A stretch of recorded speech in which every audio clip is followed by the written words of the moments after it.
welcome back to Vita Activa. In the discussion of faith, ritual, and reverence, an analytical reader, and I hope you are many, might have expected to see Seligman's statement that, quote, serving something larger than self fosters purpose and perspective, end quote. I think the heart of the difficulties we have been facing since the beginning of the demise of organized religion is contained in that seemingly anodyne statement.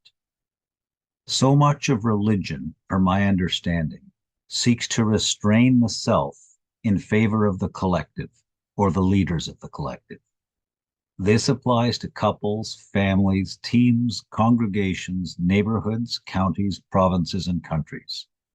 In Europe, between approximately 1800 and 1907, my ancestors pulled up stakes from the Balkans to Scotland and many places between, in search of a life with more opportunity for themselves, not for the benefit of a country, county, or congregation. Was this ignoble?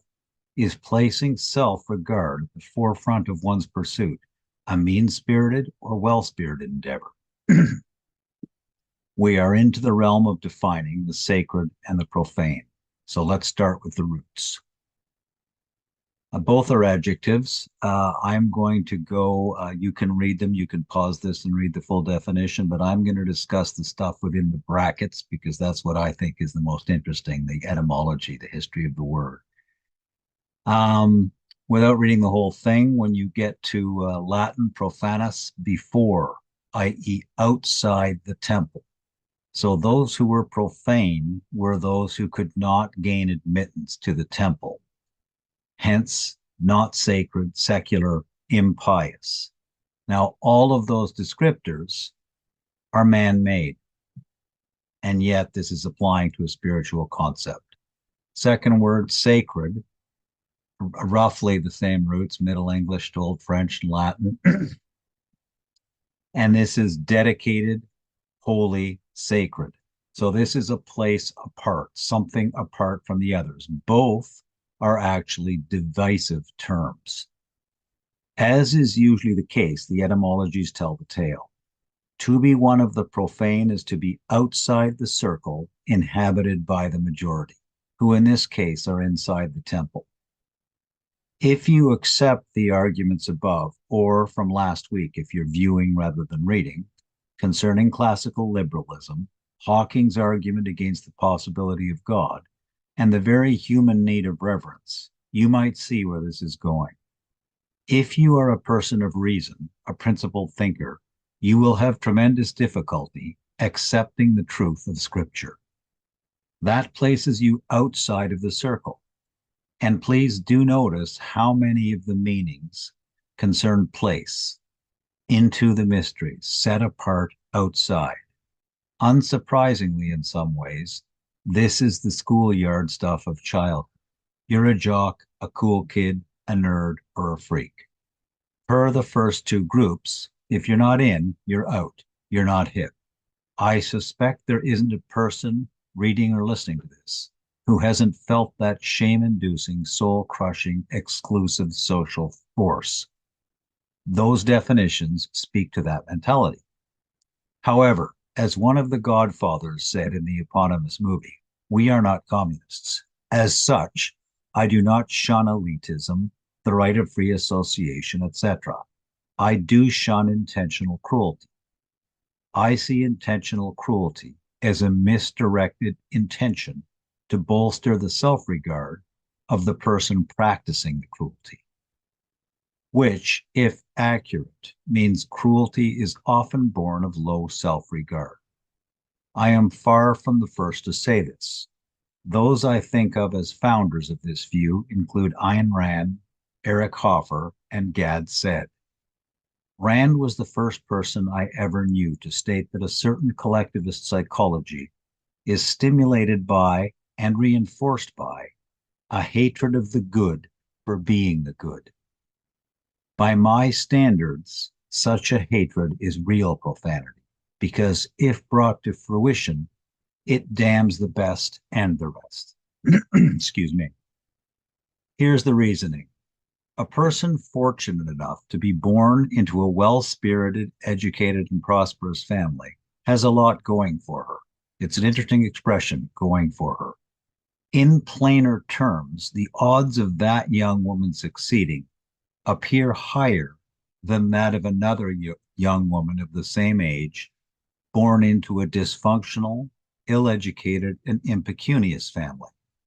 As a therapist, I can say that it is entirely possible both will succeed, both will fail, or that either will be either. But were I a betting man, if the first family's well-spiritedness included healthy boundaries and an emphasis on self-responsibility, my money would be placed as follows. I would not discount the success of the girl from the apparently less fortunate family, but I would bet that the first girl will have a longer and earlier acquaintance with success than the second girl. You probably know why. The second girl first needs to overcome the dysfunctional habits and acculturation with which she was raised. To do that typically means social, academic, athletic, and avocational errors that set people back long before they have any awareness of the implication of those errors. However, once those errors and the seminal acculturation become clear to that woman, she will gain a new lease on self and life and possibly practice more gratitude for her good fortune than the first woman. If the prior paragraph unfolded as written, the society of those two women would be the net beneficiary of their good, highly competent work. They would both have a better chance of raising well-spirited, well-educated, and employable children than many other women, and they would be net contributors to society. Now, let's give them each an enjoyable career, loving marriage, and kids, good looks, prosperity, big houses, second properties, and upscale cars and wardrobes. Some of you are already saying, I hate them both. But wait, there's more. What is it about our culture that makes such appearances easy to dislike? We dislike those people we believe do not deserve their success. How do we know that? That apparent ease of access to such a lifestyle is almost always an illusion. That illusion ignores, i.e., is ignorant of, the hard work, the rejection, the scrupulous learning, the ridiculous hours it takes to reach such pinnacles. But much more importantly, what of the societies in which each of these women lives, works, and plays? Those societies benefit from the learned skills, philanthropy, goodwill, high taxes, and voluntarism that frequently accompany the kind of success described above. Yet, despite all of that, or more probably in ignorance of all of that, these women are resented for the viewer's perception of easy, glamorous living.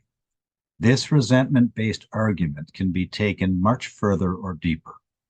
I have read political philosophy that insists that the root of collectivist ideology is resentment of either aristocracy or those succeeding in capitalism.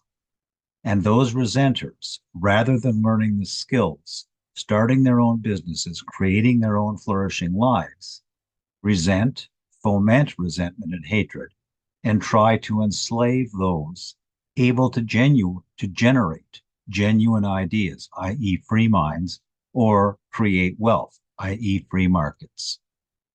Right now, the resenters are the wokists and the fundamentalists. Earlier in the last century, it was Marxists and communists. The flags and outfits change. The message is the same. We want what you earned without having to pay the price.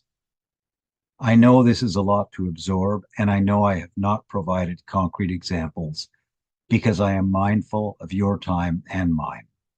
If you want real life examples, read Meg Jay's Supernormal for examples of those born with serious disadvantages who go on to create great success. Read about the Rothschild dynasty and how one man, given one opportunity, had the vision and tenacity to foster more than 2 centuries of serious wealth first across Europe and now wherever business investment exists. As with the sacred and the profane, this is probably the most fundamental choice a human being makes. Act with good faith in our own interests or resent and attempt to enslave those who do act. One is sacred, the other profane. One leads to well-spiritedness, the other to misery. Thank you for thinking and acting. More next week. Be well.